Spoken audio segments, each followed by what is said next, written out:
Well, someone else who's coming here, Solange Moujon, taking a look at what's making international headlines. And the U.S. press focusing on the funeral of Stephon Clark, the unarmed black man shot 20 times in his grandparents' backyard. Yeah, the Los Angeles Times today has a portrait of the 22-year-old father of two. They say his death has become a major rallying cry for justice. Protesters have been blocking traffic for days in Sacramento and even interrupted a city council meeting. But tensions died down at the request of the victim's family right before a local basketball game. The White House says it's a local issue, but one columnist in USA Today explains that the death is bigger than just one man being killed by the police. Rochelle Riley writes that Clark's death raises a number of questions, but for her, the most important one is she asks why police officers in the United States are so fearful of African-American men. Indeed, a big question. There are also a lot of questions on our other top story today, shifting gears now to the UK. British Health Services, though, with some good news, announcing that Yulia Skripal, the daughter of a former Russian spy who was poisoned alongside with her father, now may be out of danger. Yeah, the news made the front page, front and center of The Independent this morning, as health services said that she's improving rapidly and may actually be able to speak to investigators quite soon. But on the diplomatic front, it's a whole other story. The New York Times says that the relationship between Russia and the U.S. has hit an all-time low, or at least in the last few decades. So I guess you could say Russia is kind of sort of on life support when it comes to much of the rest of the world. Now we're seeing a different take from the Russian press, aren't we? Yeah, we are. The Russian daily Kommersant ran with the headline, "Russia uses the right to respond."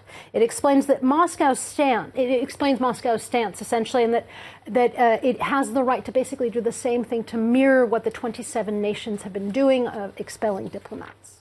Now, cartoonists, I'm imagining, having a field day with this issue, Solange? They have been. I've chosen just one. There are many out there of what many people are calling the Second Cold War. It's by Steph, and it shows basically a Russian spy poisoning a fuming West with sort of dubious champagne, a poisonous champagne, and the Russian spy saying, "I bet you're overreacting again." So there you go.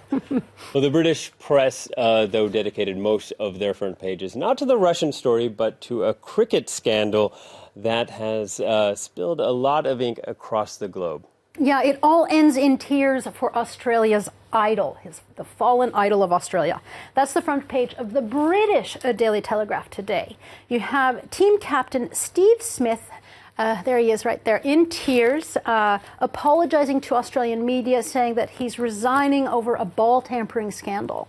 And more tears were actually spilled by the Australian team captain, Cameron Bancroft, which was in the Australian Telegraph, which called it a crying shame. Now, the paper explains that these apologies, these very tearful, visible men, strong, sporty men crying, that they actually seem to have worked, that fans are are starting to feel sorry for them rather than being angry about the cheating scandal. Now, the Times of India calls this a tragic drama. The scandal is big news in India as well because there is a strong cricket following there.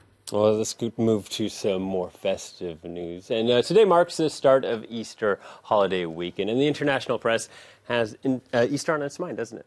Yeah, I'm not going to talk to you about chocolate bunnies yet.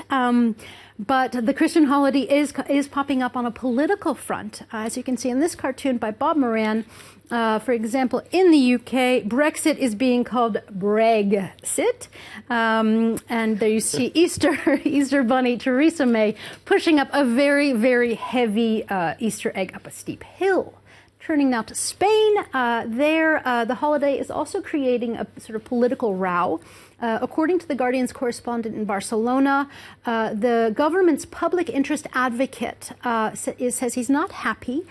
Why? Well, there's a military tradition in Spain where they lower the flags, the state flags and the military flags in institutions all weekend long. And this government official says that's unconstitutional because Spain, while it is a majoritarily Catholic nation, is a secular state. So we'll have to wait and see Sunday if anyone heeds his suggestions. Yes. Solange Moujon with a roundup of what's making international papers. That's it for now. Stay tuned, though. More headlines coming up in just a moment.